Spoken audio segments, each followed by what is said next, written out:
So welcome to Women Entrepreneurship Week. My name is Crystal Scott. I am the Assistant Dean here of the College of Business and Associate Professor of Marketing. And we are really happy to have you here today for Women in Entrepreneurship Week. This is our first time here hosting it at the University of Michigan-Dearborn College of Business. And Women in Entrepreneurship Week is a global program. It's in its 5th year, started at Montclair State University. Last year they had 76 universities participating in 15 countries.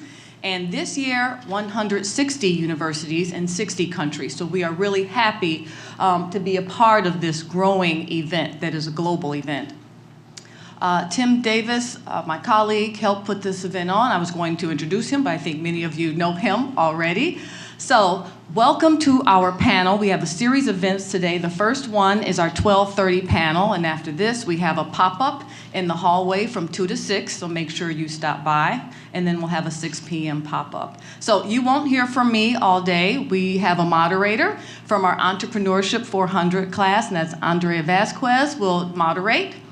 And we'll get started with our 3 panelists, so I'll introduce them, but then I will let them tell you about their businesses and their entrepreneurial journey, okay? So we have with us Claudio Morosi, we have Lisa Court, and Alexis Mann. So we are happy to have them today.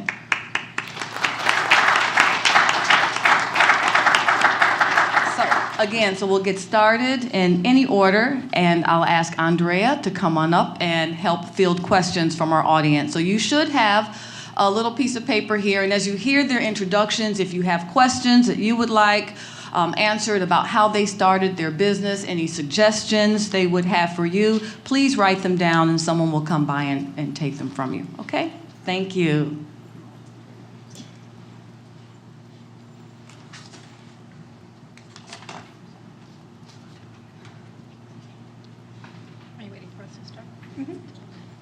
Again, my name is Lisa Cordy. I am the owner of Cordy's Collision.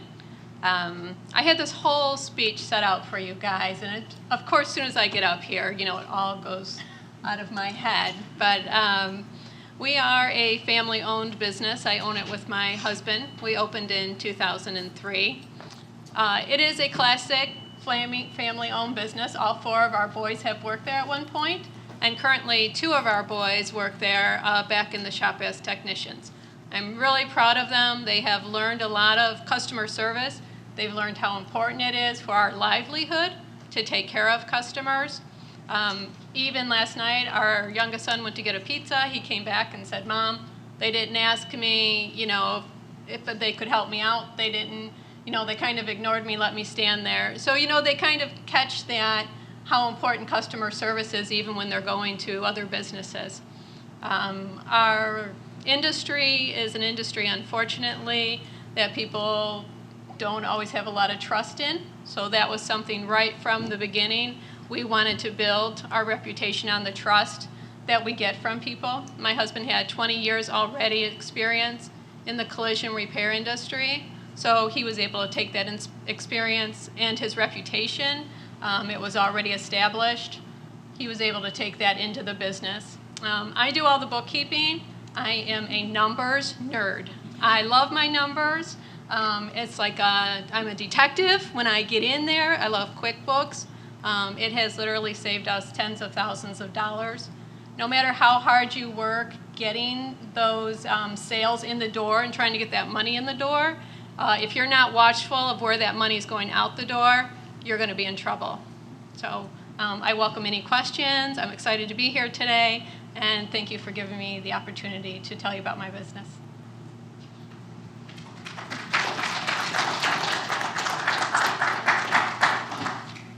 Hi, what a great crowd. Wow, I was expecting all ladies here, so it's pretty cool to see some men here too. My name's Claudine. I own a company called Right at Home, and we provide non-medical in-home care for anybody 18 and older. I started my career out, I have a master's in accounting. I was a CFO for a orthopedic implant company, a manufacturer's rep, and I had a great career. But at some point in my life, I decided, like you guys, I wanted to be an entrepreneur. So I I did a lot of research, a lot of studying, and I decided that this was what I wanted to do. So I bought into a franchise. What we do is a franchise. I originally had purchased 2 territories here in the Dearborn, Detroit area. And then at some point, about a year later, another territory which butted up to my 2 territories became available, so I purchased that one too. So now I own 3 territories. I talk quietly, I'm sorry. I just lost my train of thought now. So now I own 3 territories. You know, I had a great career. I loved what I did, but my daughter was leaving for college. The gentleman I was working for was retiring, and so I felt like it was a really good time to make a life change. The problem was I was a little bit older, and I wish I had done it probably 20 years ago instead of, you know, when I was close to 50. But it's been great. It's been rewarding. I wouldn't change what I did for the world. And God, I wish you guys, I hope you all become entrepreneurs. It's great. It really is. Hi, everyone. My name is Alexis Mann. My business is Triple A's Closet. It is a women's plus-size retail boutique located in Midtown Detroit. We launched officially in November of 2016. So we're pretty new, you know. I started the business initially with customizing scarves, so I like to knit. I started out with just doing accessories, belts, and just different creative things, anything that would come to mind that I could do in my spare time when I wasn't working, and also when I wasn't taking care of my son, because I'm a full-time mother as well. Well, fast forward to 2017, I found myself not working full-time anymore and decided, well, this will be a great time to fully start my business. But prior to that, let me backtrack a little bit because I missed out on Marcus there. Mr. Marcus Harris in the back, he's my mentor. And I took a business class with him prior to me actually starting my business. And what I would say to anybody, and Marcus, I'm sure it says this all the time, in order to lower your risk, you need to up your knowledge. So I'm always continuously learning and researching different business trends. And even not necessarily, I'm in retail and, you know, I sell women's clothing, but I might look at what is technology doing and how can technology enhance my business and in what different ways. How can I get a product to a customer faster, or how can I get it in their face faster where they want to buy it from me before they can buy it from somebody else. I love what I do. It's definitely a chase. It's a grind. It's a hustle. It's something that you have to do 24/7. If you're going into it alone, keep in mind that's a big weight on your shoulders. Pace yourself and prioritize things, and don't be afraid to ask. And one thing I say about entrepreneurship is not glamorous at all. It's not glamorous, but the work is worth it. It's well worth it when you see that you put forth the effort, you know, the fruits of your labor. It's really worth it. So I wish you guys much success, and I'm looking forward to answering some of your questions out there.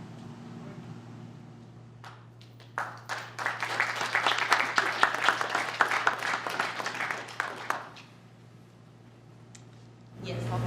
You're telling me that guy pushed you to become an entrepreneur? Yeah, so in 2016 is when I took the class. Like I said, I knew I wanted to become an entrepreneur. And the issue that I saw, I live on the east side of Detroit, and we have maybe one store that's for plus-size women over there. It's a lot of us over there. Why don't we have a store for us? It's ridiculous. And then, you know, just talking about quality, you know, affordable clothing for women, for plus-size women, it's a struggle, even if you shop online. And so I knew that was that's the need that I wanted to fulfill. But I didn't know how to do it. I didn't know where to start, and I didn't want to just go out and spend a bunch of money and invest into things that I wasn't really clear on exactly what I was doing. And I needed to make sure that if I started this business by myself, I need to understand bookkeeping, I need to understand accounting, I need to understand marketing, I need to understand promotions, I need to understand operations, I need to understand every aspect of my business because it's mine. and that's hard, and that takes knowledge. So yes, Marcus did teach me all of that. He did. Yeah, he does. And continue even after, like I said, I took the class some time ago. We meet frequently. We meet, we talk, and I touch bases, and I say, Marcus, I'm struggling with marketing. I'm not really sure, or my website, my numbers aren't where they supposed to be in comparison to other websites similar to mine. What am I not doing? What else can I do? And the best thing about having a mentor is that you get those out of the box ideas. And I love crazy ideas. I love something that's just risky and like, you know what, this is crazy enough to work, because it normally does. And he gives me insight like that. And so I would recommend every entrepreneur to have a mentor, and maybe even more than one. I talk to Marcus about, a lot of my operations and a lot of promotions and things, but then I also have another mentor who I talk about, like, accounting and my QuickBooks, because I am not a numbers girl at all. But I need to understand my numbers. I need to know where my money is going. Yep. And just like she said, if you don't know, then you'll find yourself going nowhere fast. Do we have any more questions? Okay, well, I guess I have a question. How did you fund the launch of your business or secure money for growth? You want to start? You want to just go down the line? Is that easier for you? Anyone's fine. Oh, okay. For us, as I said, my husband was in the technician field for 20 years, so we had built up a 401k program. 401k funds, we actually cashed that out, luckily, right before the crash, where a lot of people lost money, but that's what we used to fund ours. Our business actually was for sale but by land contract. He actually had closed the collision shop, but he had the building, the equipment, the customer base wasn't there, so we had to build up a customer base from scratch. But then there was some extra land that was adjacent to it that we wanted to purchase, so we weren't landlocked. I kind of worked out a deal between the real estate agents where they took a little bit of a cut on their commission, and we were able to get the full down payment. Sometimes you got to be a little tricky, like Alexa was saying, you got to think outside the box to get you places, and it does work. I did the same thing. I actually cashed out my 401k as well. Luckily, I was fortunate enough before opening my business to have a good job and a gentleman that took very good care of me, and he was actually my mentor. And when I bought my third territory, he actually loaned me the money to purchase it. So with no question, and paid him back, and here I am. I mean, it is hard. If I didn't have those two resources, I'm not sure what I would have done. It would have taken a lot more work to try and fund what I was doing. So I was fortunate in that respect. But I started my business with funding from several different sources. The first thing I did was my own savings. And then once again, going back to the program that I was in, they offered a pitch competition. I was extremely nervous to do the pitch competition. And at the time, I didn't have what I would consider a real business. I was kind of like more so still in the idea phase. But Marcus coached me through the pitch, and I won $1,000 towards my business. So from that, I started doing pop-ups and, kind of got my name going through the pop-up scene. And then my next step, I said, bam, I launched a business and I opened up my store. So that's the way I started. And I started small. And the reason why I started small is because it was less risk. And I knew that I could afford, if I wanted to purchase maybe, $3,000 worth of inventory or something. That's something that I can handle. That's something that's affordable, and I know I can get rid of it if, I needed to, if this didn't work out for me. And so just starting out like that, even though it was kind of slow, even though it wasn't exactly what I wanted, but it got me towards the goal of opening my store. And it was great practice too. It's great practice, and you get to see the good and bad, because doing pop-ups, sometimes you get a really good pop-up where you have a full, crowd of people and you make a lot of sales, and then sometimes you get one that's dead and it's like a ghost town and you're talking to all the other vendors all day, and it's sad because you're like, wow, I invested a lot of time, effort, I'm here, and then you don't see anything from that. But to still take that motivation and inspiration and go forward is what's important to remember, because it'll be a lot of dark days. So, but just think about the sunshine. Yeah. You had a question? So what would be some habits that you guys do daily that you would say leads to your success?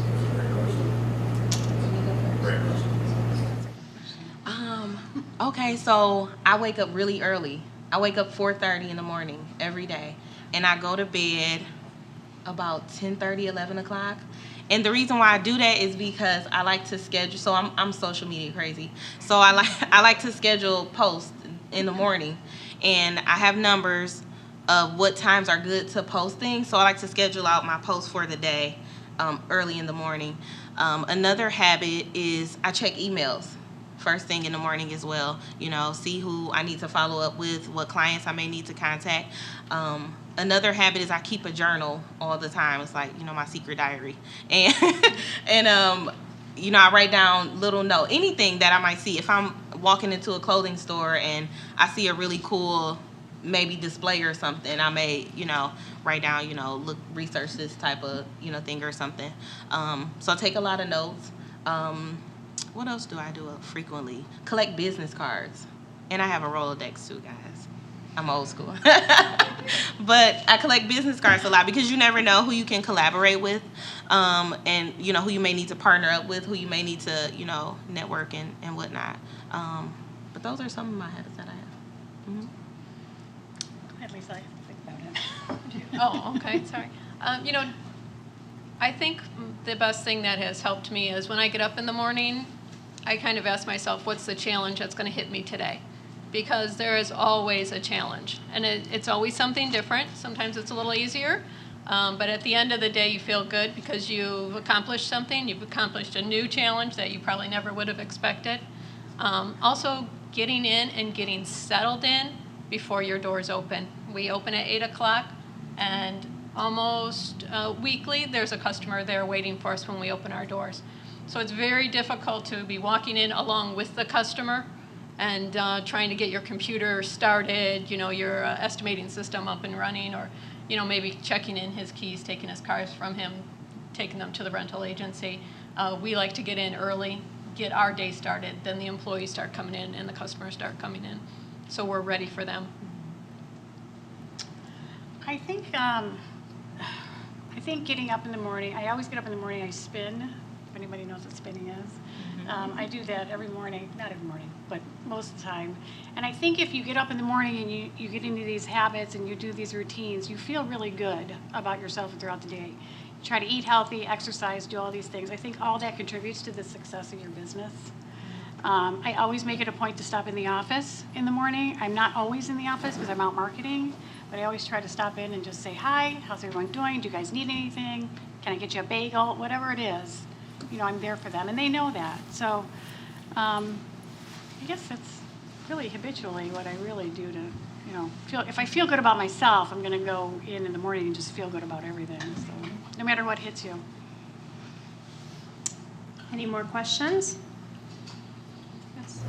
What are some of the marketing methods that you guys did to get your name out there when you first started? Andre, I'm sorry. I want everyone to hear the questions, and we're talking to the audience. Andre, could you repeat that question for everyone to hear, please? Could you repeat it? What are some of the marketing methods that you did when you first started out the business to get your name out there? So what I did, I joined every possible group, chamber, network, event, everything I could do to possibly introduce myself to somebody. You never know. You never know who your client's going to be. I could, meet this gentleman and his grandpa needs care. So I joined, Lisa and I both are on the executive board of the chamber. So I did that. I did a couple of other chambers. I'm the treasurer on a nonprofit. Anything I could do to get my name out there. I taught at, up until this year, I taught at the Young Entrepreneurs Academy. Here, actually it was here. There's a ton of networking groups that I belong to.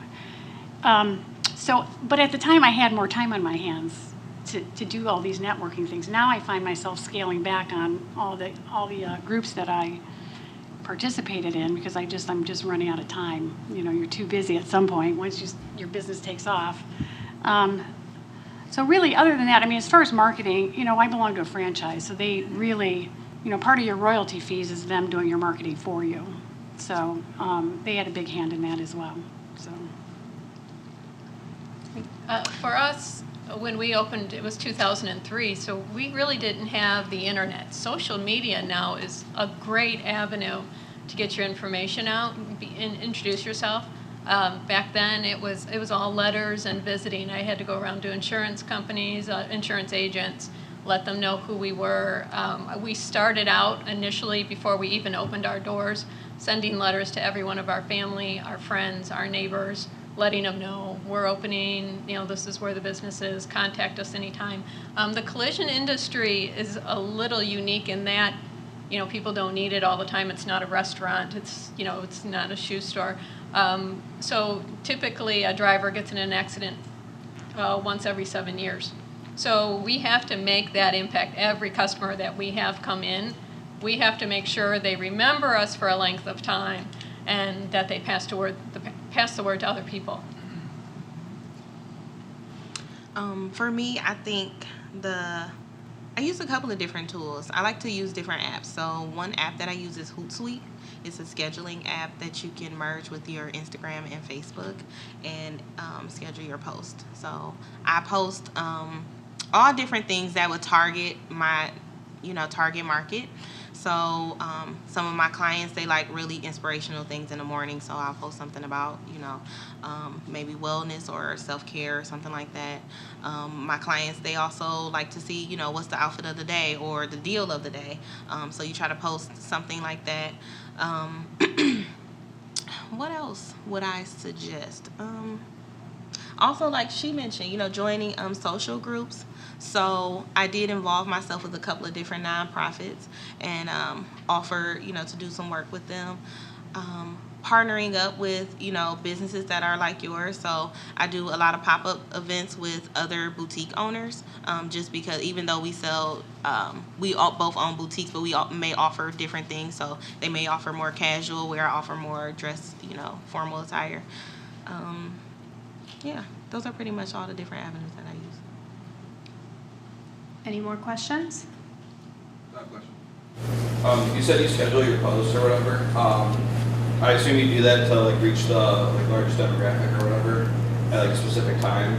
When do you find this the best time to post things? So I also have another app for that. I have to look in my phone and tell you what it is, but it actually tells me based upon my target market what the best time is, because for each target market it's a little different. So my most of my clients, they work 9 to 5. So if I post in the morning when they're sipping their coffee, that inspirational, they're going to remember me. And then around lunchtime they usually scroll. So between 12 and 2 I like to get another post in, and then maybe right before bedtime, so around 10:30ish, I do my third post. If I find you after this, will you talk about apps here? Yes, I will. Yep. Well, would you guys say there's any books or resources that you find yourselves coming back to again and again for help, or things that have really helped you move ahead? I'll answer there's a book called The Dip, and I refer back to that because, being an entrepreneur is tough. We all, I think we all know that. But, and it has its ups and downs. But The Dip it's about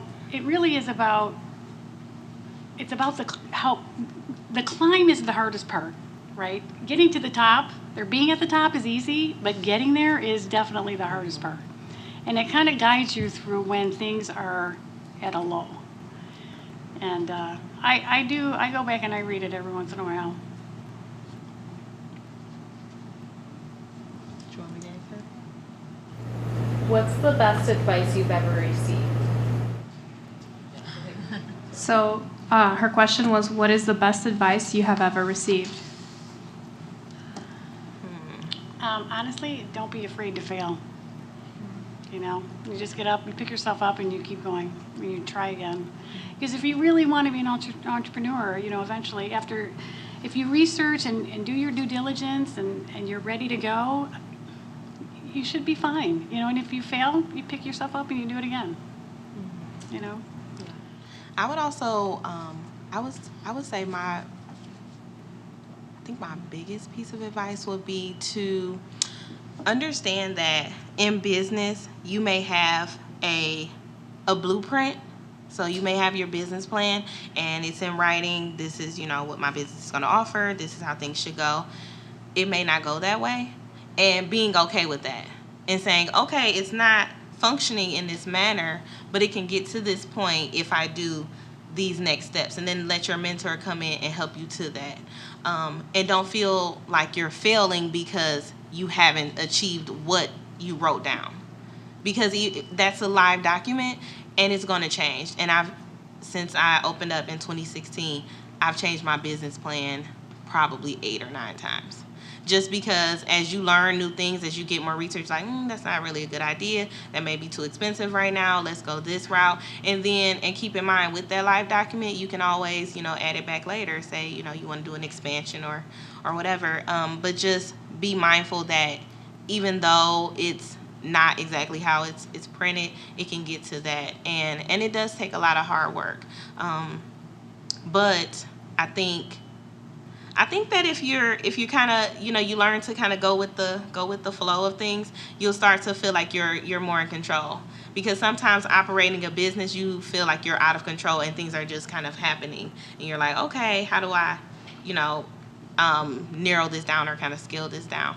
And that kind of, like I said, going back to having that mentor, and that's the biggest thing I recommend is just having a group of good people around you that you can really contact for various things, that you're unsure about or you're unaware of.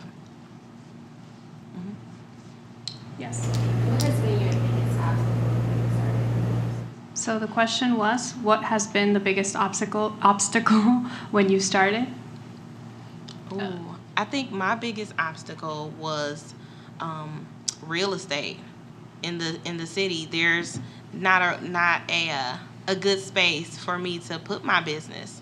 So for me, that's a big obstacle right now. I'm looking at my lease coming up in December, and I still haven't found that place that just screams to me, this is where you should be at. And I'm hesitant to go into a place that, okay, this will work and it's functional and it's kind of what I need, but I'm not really happy with the location. And then to suffer from that, because as we all know, location, it means a lot. So yeah, I think that right now that's my biggest obstacle. I think my biggest obstacle was kind of admitting I can't do everything myself. I need help. You have, like you said, you have to surround yourself with a good team. You build a team that you can count on, and then you kind of just have to let go. It's hard to do, especially if you're a little bit controlling, like I might be. Not saying I am, but it's, realizing you can't do everything. You try. Like in the beginning, you're like, oh, I can't afford to do this, or with my cash flow, and you're just so careful with every dime that goes out the door. But you come to a point where it's harmful to think you can do it all. You can't. When you're little, it's okay, but as you grow, you just surround yourself with a good team and strong people, and I think that was probably my biggest obstacle.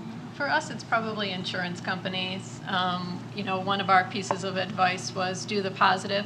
It's kind of a mantra in our workforce. Whenever one of the technicians come up and ask me, what do you think about this? And they always know what my response is going to be. What's the positive? If this customer comes in and you have to show them the vehicle, did you do the positive and do the right thing? And then that kind of puts it back onto them, and they want to do the right thing for the customer. So unfortunately, the insurance companies for us pay a lot of the bills, and for them, they want to pay as least amount as possible. So we have, unfortunately, we have issues of they may want to pay for something that is not necessarily the correct repair for the car. And that gets into a logistic problem. What do? We can't pay the money out without them paying us, but we can't do an unsafe repair.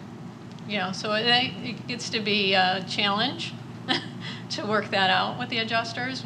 We always do, or sometimes we eat it. Sometimes, we do what's right and fix the car and don't get paid for it. How long was it before you considered your business a successful business? to me, Still waiting. if any small business says, one day you think, wow, I'm opening another shop. We are doing great. And the next day you're thinking, I think we need to close the doors. So from one day to another, it changes. It really does until, at some point you look back and you go, oh, wow, look what I've built. It all does come together. But it is always a challenge. Like I think I've said that before, you just start to think outside the box. Things start to slow down, and we also have a vehicle dealer's license, so we buy and sell cars. Like someone else mentioned, the chamber, all our associations, I belong to the Chamber of Commerce. We're in a business networking group. Our association, all those connections help you through the slow times. But when I would ever say, we're successful and established, I don't know when that point ever comes. Hopefully when we sell, I guess.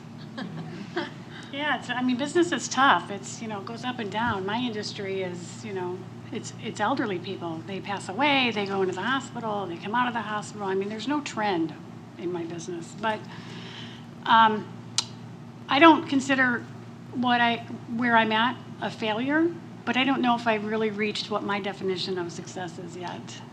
I could, you could always be bigger and better, but at some point it's, when do you stop, So I don't know.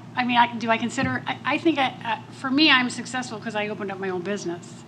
Like you, single mom, I've got a daughter. If I can get my daughter through college, that's successful. So, I guess there's different definitions. It's not all monetary, though. Yeah, I think it definitely depends on how you define success. I would say that I do believe in celebrating small success. So if I have a very successful pop-up, or if I'm able to close a deal with a new designer that I'm going to collaborate with, I consider all of those different types of success. And for me, what that helps is it gives me energy to continue to keep going. Because sometimes it does, like we, all discuss, we have those, dark nights. So to reflect on what I've done prior to is always helpful for me to continue on, because I can think back where I was a year ago, what I was doing. I was just finishing up my business plan. I didn't have a product. Now I have a store. So just to even say that, I feel like that is a success, but I also keep in my mind that I have so much more that I want to do and so much more that's coming at me, and, I want to grow.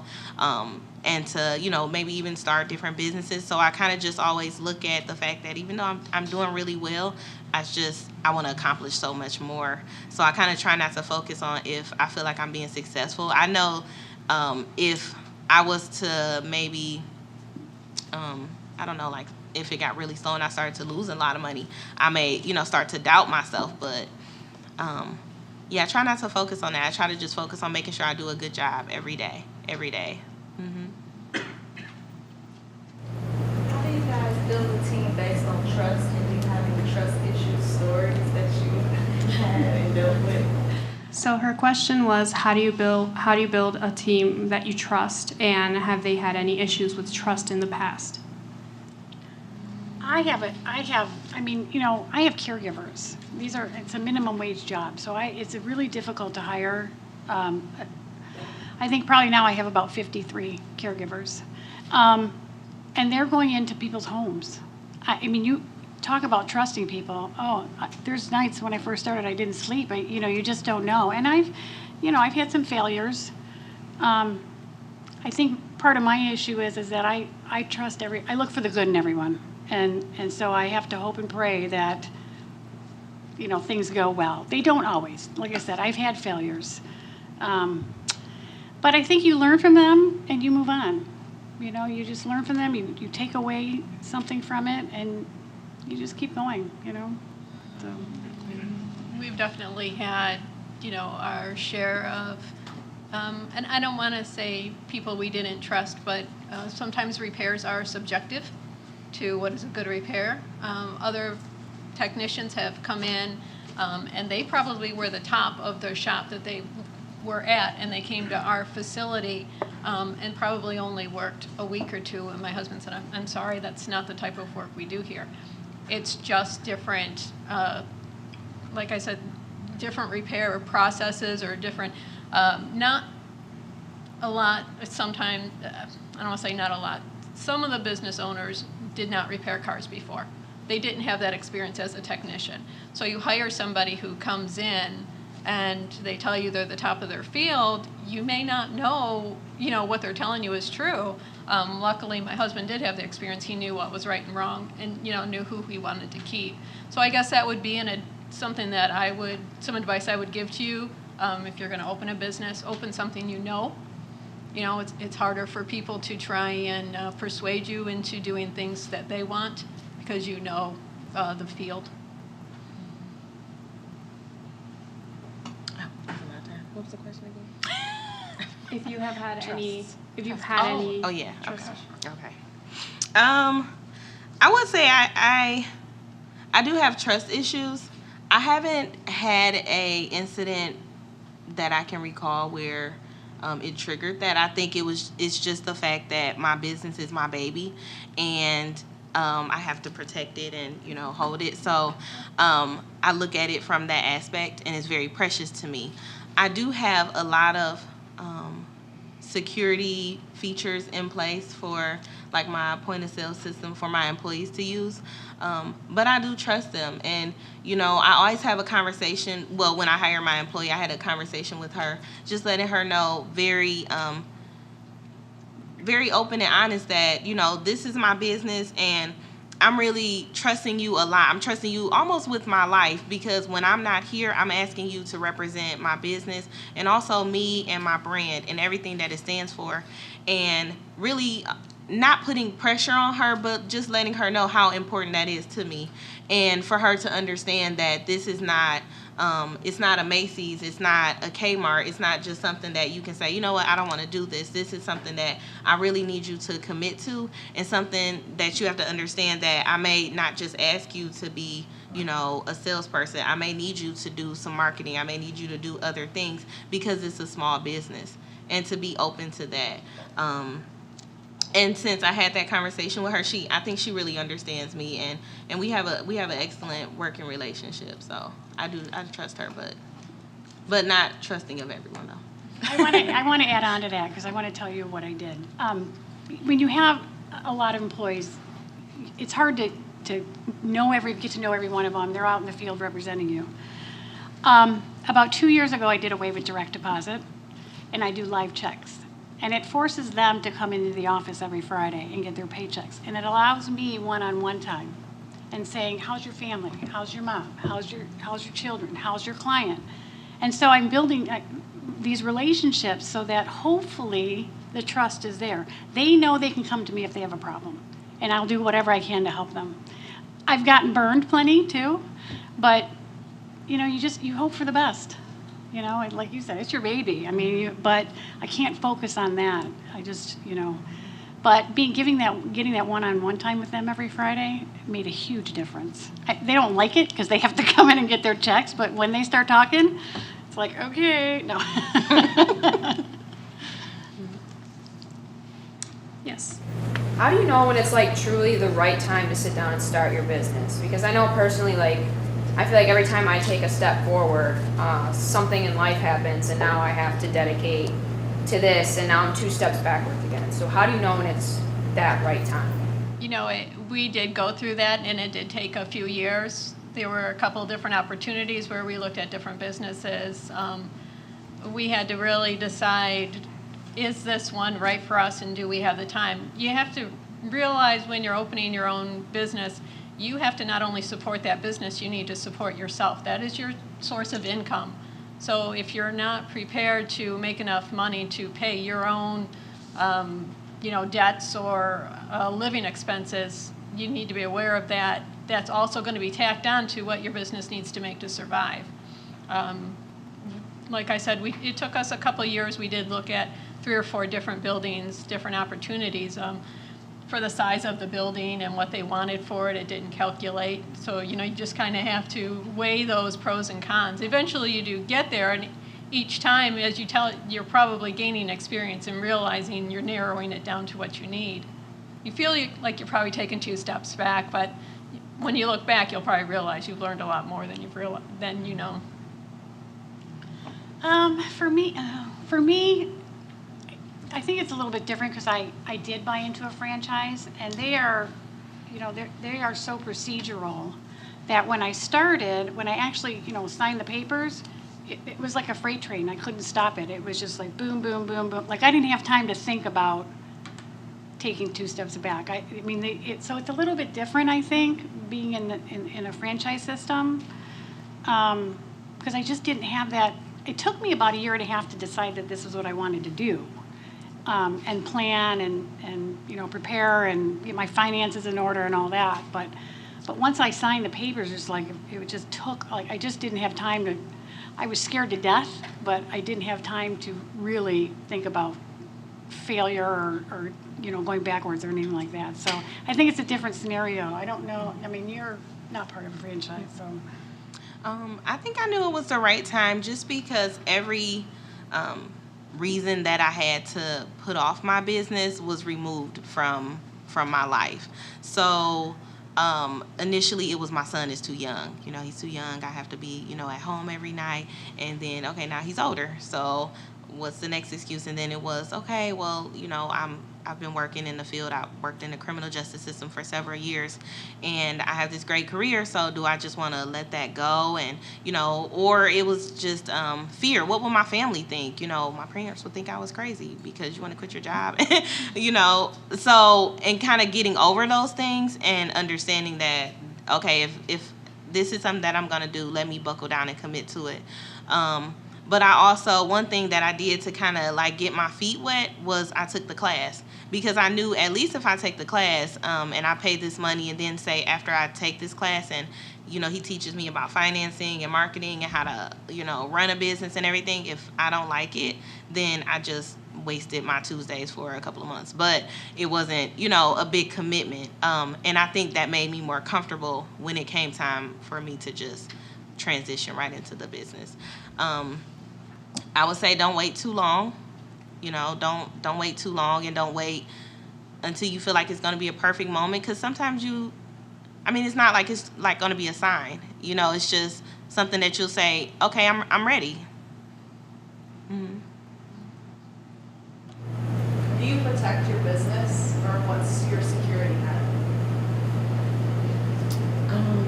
As far as finances, or? Just in general, I'm thinking insurance claims and things, or reverse side with trust issues, somebody maybe stealing from you, maybe even just ideas. How do you guys protect your business, your ideas, or what's your security net? So a couple of things. So as far as theft, I do have, an insurance policy that just covers my merchandise in store, if there was, fire, things of that nature. Another thing that I also did was I retained an attorney to get a couple of documents made for me. And I went through a nonprofit to do that because obviously it's expensive, to retain an attorney. And so I got services to, retain that attorney. And we went over different things that I wanted to be protected. So something that I'm working on now is a custom line for my clients. And it's very specific as far as fabrics and even the way that the pieces will be made. And I wanted that to be protected because it's something that I did create on my own. So to make sure that I had those documents in place, and also to make sure that the designers understood that even though they're making this for me, it's not their property, it's actually mine. And then also having those conversations, because I'm big on being transparent with people, especially when it comes to my business. If we're working together, I want you to know everything. So I'm going to say, hey, I'm doing this, and so we fully trust each other. We're committed to this project, and this is what we're going to do together. And to be honest, I haven't had any issues, and I'm hopeful that I will continue to not have any. But I did get those contracts in place. Yeah, I do this. I have insurance too, liability, workers' compensation, all the things that you need to run a business. But some of what I do is paid by insurance companies. Some of it's paid by the state, some Medicaid cases, and so those require specifics with your insurance and your security and your, I mean, it goes beyond just insurance. I mean, I have to do certain background checks and, you know, drug screens, and there's you know, checks on the website besides background, but with government agencies that I have to do for my employees. So, you know, if I get a bad background check, you know, you obviously don't hire that person. I have had a couple clients accuse a caregiver of stealing. I've given them the money back because that was the right thing to do. I didn't have to make an insurance claim. Knock on wood, I haven't had one yet. But you know, we also have HIPAA. Everybody knows what HIPAA is. HIPAA compliance that you know we have to abide by. So everything's always locked up. I'm fortunate enough not to have a cash business, so we don't really. You have cash business. I don't have cash, so it's you know that's not something I have to worry about. Is anybody stealing cash? But I've had situations multiple times where a disgruntled caregiver will. I don't know how they do it, but they somehow or another they take their payroll checks and they duplicate it with different amounts, and I've had nightmares with my bank account. Fortunately, the bank is insured, and they have you know made me whole, so it wasn't anything detrimental to me. But things like that, I don't know how to avoid, other than putting direct deposit back in place. But you know, I feel strongly about having a connection with these people, so I won't do direct deposit right now. So. And I'm sorry, I can't see you, but we actually, one of my biggest things, I check my bank account every morning. One time I did check it, and there was $600 taken out from Myers, you know, something I knew that we didn't do. And same thing, somebody had taken one of our checks that we wrote, they washed it, somehow they were able to write it. By the end of the week, they already had a bank account set up through with our accounting number and our routing. Money was coming out. So every morning I check. Luckily, we caught it early enough. I worked with the bank. We were able to resolve it. You know, the bank does have its own insurance, but we caught it so early, we were able to close that account, open up a new one. Having a good bank that you can talk with and sit down with when things like that come up. I mean, Monday morning I was in the bank and you know, talking with the director there and working things out. And not to, DFCU has been critical in helping us with just working through loans, buying out that land contract and getting a mortgage on the business. We also have sometimes vehicles. We did a Channel 4 van one time, $250,000 worth of equipment on this van.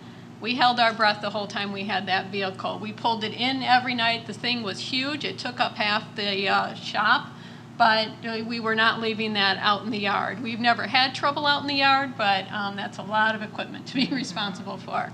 So that all worked out fine, but you do take precautions. Sometimes things come up and you know, you got to be able to, you know, protect other people's valuables. Yes. How would you recommend for us to get funding if we want to start a business? So his question was, for those who don't have a 401k, how do they get the funds to start their business? I would say check out Motor City Match. I won the Space Award in December of last year, and it helped me when it came time to go into my space that I'm in now. So I think they're a pretty good program. I would also recommend Prosper Us.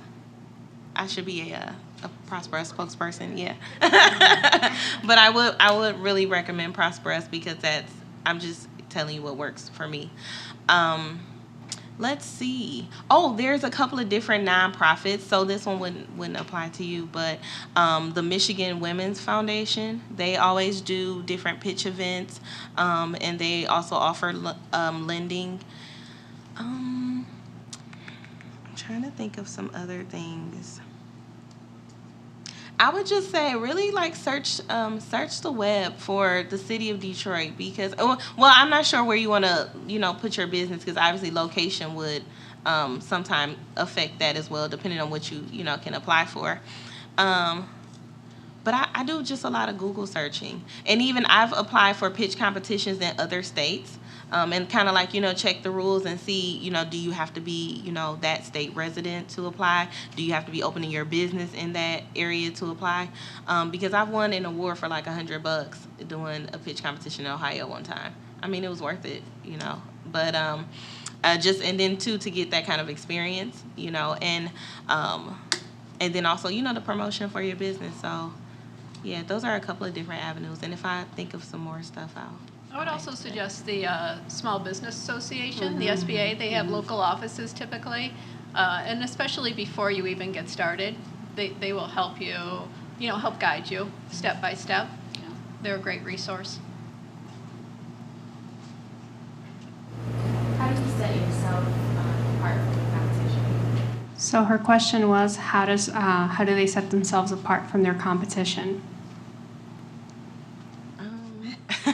I think. Go ahead. Okay, I was gonna say for me, two things. One is I think my brand itself is a little bit different, and I always come very. I don't know. I just try to be myself, really, and I think that's what sets me apart. Is I'm just Alexis. What I will say is that when I operate my business, I'm very hands-on with the customers. So where, some associates may not actually, talk to the customer, hey, what are you looking for today? Do you have any, upcoming events that you're going to?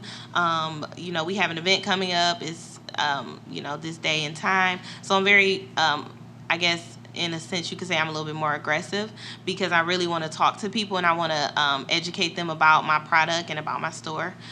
So offering them that knowledge so that way when they come back, or even if maybe, say for instance, it's not a full-figure woman, but it's a gentleman, just letting him know that, hey, we offer this event and you can bring your family and friends or whatnot.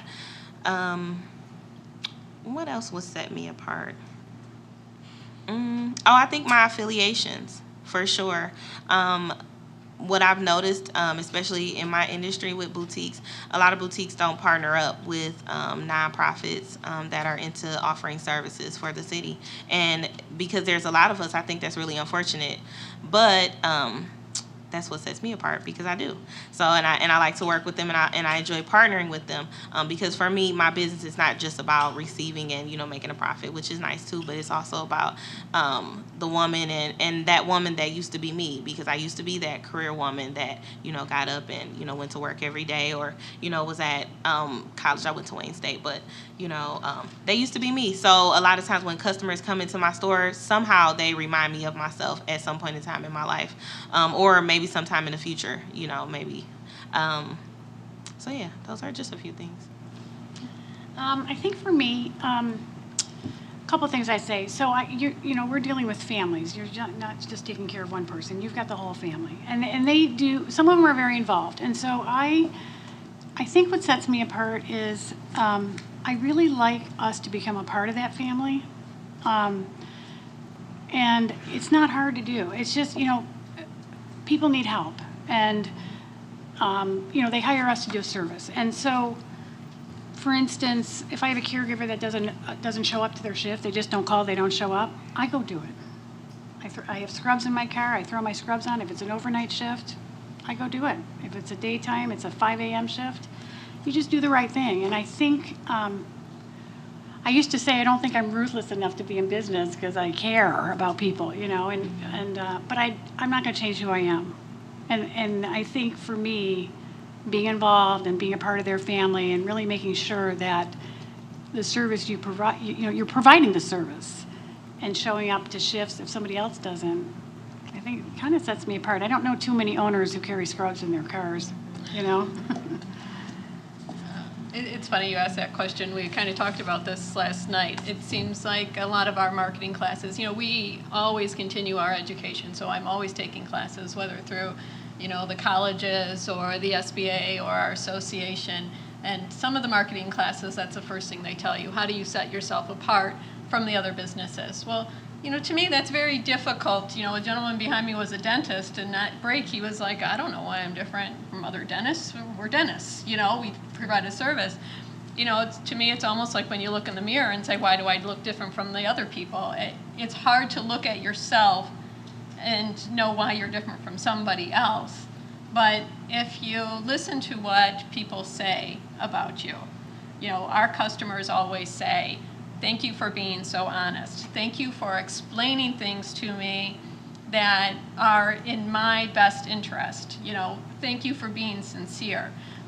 Like I said, it's a very unfortunate industry, that not everybody is fair in what they do and how they treat people. So luckily we've built that reputation to let everybody know we truly are out for your best interest and try to repair your car, what's best for you. And if it's something we can't do, we don't feel like you're served well, then we'll let you know that.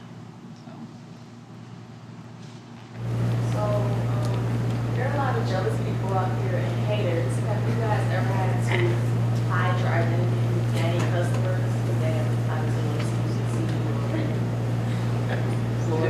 They won't catch that. Did you guys hear? Yeah. Okay, so Yeah. she said there's a lot of people out there who are haters and jealous. How do you guys protect yourselves against that?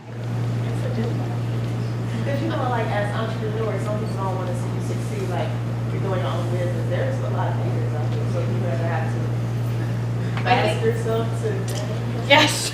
I think it's more personal when you are an independent business owner. For a corporation, you really don't know personally, Target or, so no one perceives you're spending money and you're giving it, it's just a store. When it's a mom and pop or an individual owner, sometimes if you drive a nice car, they're like, oh, you got a nice car, you must be charging us. Or, it's unfortunate that they don't want to see you succeed or, get established. But I find that to be very rare. I found most of our customers, I had a customer this morning who brought us in bagels and, cream cheese. He just came in this morning, hey, appreciate what you guys did for me. I love those customers, they appreciate that you're just taking care of them and have their best interest in mind. Very few customers, and to me, the customers that are like that or the people that are like that, that's their own issue. It's unfortunate, but there's probably something going on that, that's in their own life. It's a legitimate question because you're right. There are, if you drive a nice car and caregiver sees me, it makes me uncomfortable. It does. But, I took the risk. I invested everything I had into this. And if you could explain that to the haters and make them understand that, I would, but I don't think I don't think anybody would really understand that. I mean, I'm a 24/7 business. I have 2 cell phones on me at all times. I would love to hand those off to a hater and say, good luck, have fun with that, because I'm done. It's hard to explain that to people. I don't know. It's a great question because it's a reality, I don't know. It's a good question. Yeah, and I agree with these ladies. For me, it's really almost impossible for me to hide my identity because my logo is actually a silhouette of myself. And then AAA Closet is my name, which is Alexis Ashley Angel. So my business is really all about me. And I work really hard for it. I'm very passionate about it, and I'm okay with showing that. And I haven't encountered a person face to face where they've had mentioned that they were unhappy for me or something like some type of resistance.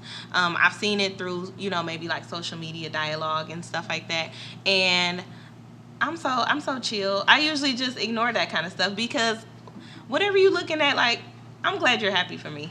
I really am, because I know that you're only doing that because maybe you really wish that you were in this position, but you don't really know everything that I've been through. You don't know the backstory. You don't know the 5 o'clock a.m. runs that you don't know any of that.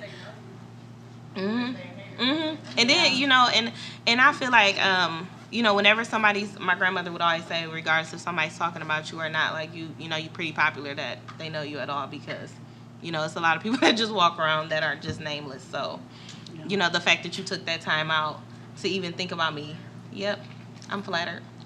Mm-hmm. Yeah. All right. Any more questions? Yes.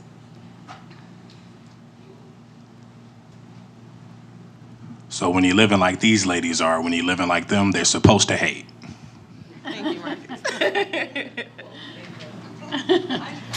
I did have a question for Lisa. I was thinking about, you have a family-owned business? Yes. So as I heard you talk about it, I was thinking about what your exit plan was, or if you plan to hand it down to your children. Then I mentioned selling, so have you and your husband thought through the exit? Well, in our industry, as you see, there's, autonomous cars, they're talking about coming out soon. So, things will be changing. I don't feel like there'll ever not be a need to repair vehicles. If our sons want to take it over, we do have a plan in place for them to take it over. But as of now, we're hoping to, either sell or let them take it over. Either way, I think that it'll work out. My biggest thing, and I know taking on too much debt, very, very difficult to get out of.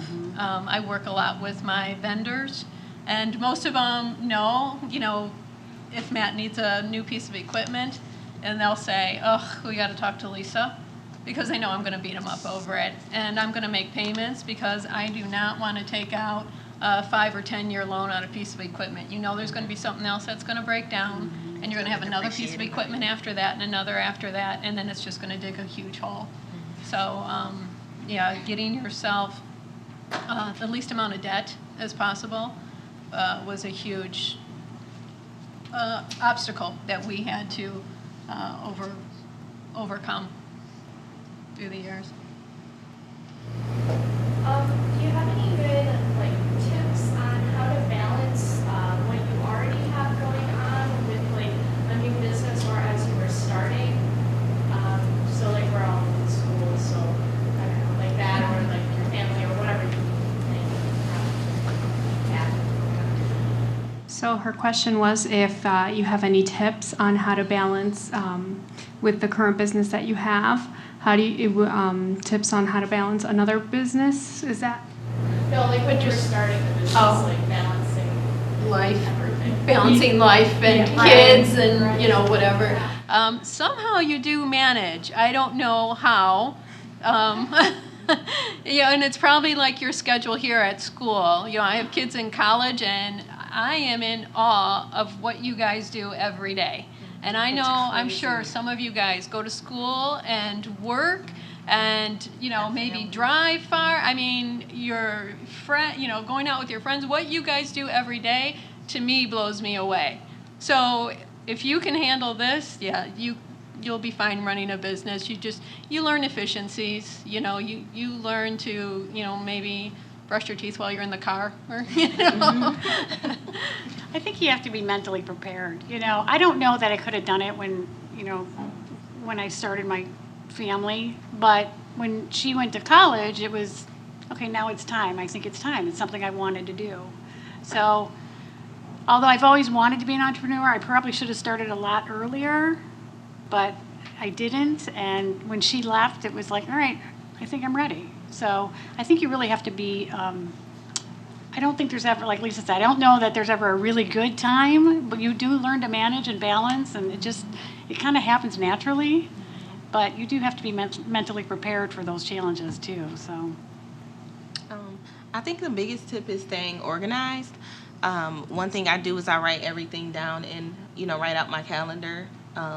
I make sure I check a lot of appointments. Monday and Tuesdays my store is closed, so typically on Monday and Tuesday I'm just working for myself as an entrepreneur, and I'm working on collaborative ideas to work with other designers, or to maybe even possibility start another business, or whatever. But I dedicate Monday and Tuesday to myself, because even though AAA Closet is a part of me, but it's not all of me. And initially when I started my business, I was kind of running on burnout mode. That's how I felt a lot. I was at my store 5 days a week, and then I would have to take my son to school and do all these other things, and it wasn't really organized, and that was not working for me. I was tired, I was hungry all the time, and I was buying a lot of fast food because I had to be here, there, and everywhere. So what I started to do was schedule my appointments, on those Mondays and Tuesdays. Make sure that I have meal prep, which is like amazing. I meal prep all the time because I understood the importance of, I'm an entrepreneur and I cannot eat McDonald's and Wendy's. You just cannot. And even though it's like convenient and it's right there in front of you, it makes you sick and it makes you sluggish and you're not sharp. And as an entrepreneur, you need to be on point, game tight all day. Because you are your brand. You are you're your business. So I think just trying to stay organized and then give yourself days off. Schedule yourself days off. Schedule yourself times to pamper yourself, or just times to do things. Get yourself that me time, because you'll start to lose yourself, and then you can start to forget why you're doing it and why you're into it, because in the midst of it, when you're going through, it's just kind of happening.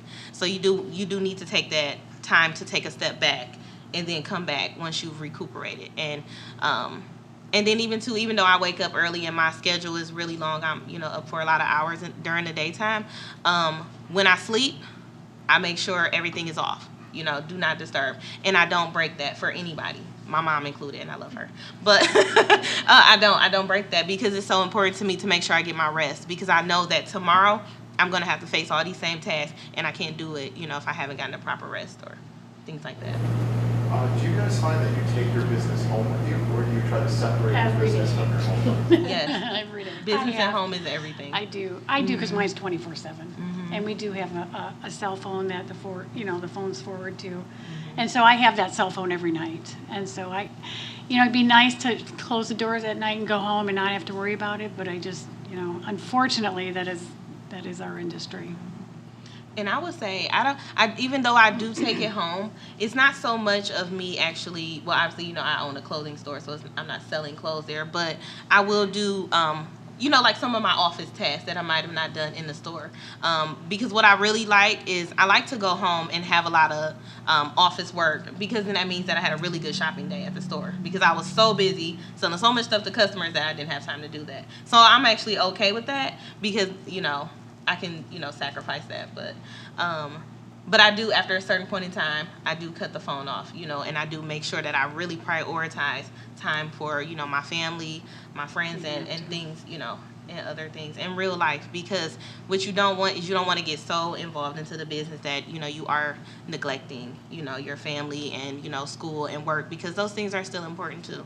I stopped bringing my laptop home, because I know if I bring it home, I know what's going to happen. I'm going to fire it up and I'm going to start working again. And you need a break. You got to have some life outside of the business. Let me ask, as we end, can the panelists stay for a few minutes in case our audience wants to talk to you one-on-one? Sure. We have a little bit of time. Okay, great. This has been a really great discussion. Can we give a hand for our moderator?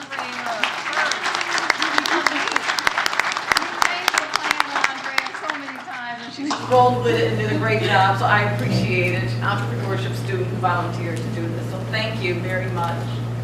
I want to thank the Dearborn Chamber of Commerce for introducing us to our panel here, Lisa and Claudine. I'd like to thank Professor Marcus Harris, for introducing us to Alexis on the panel.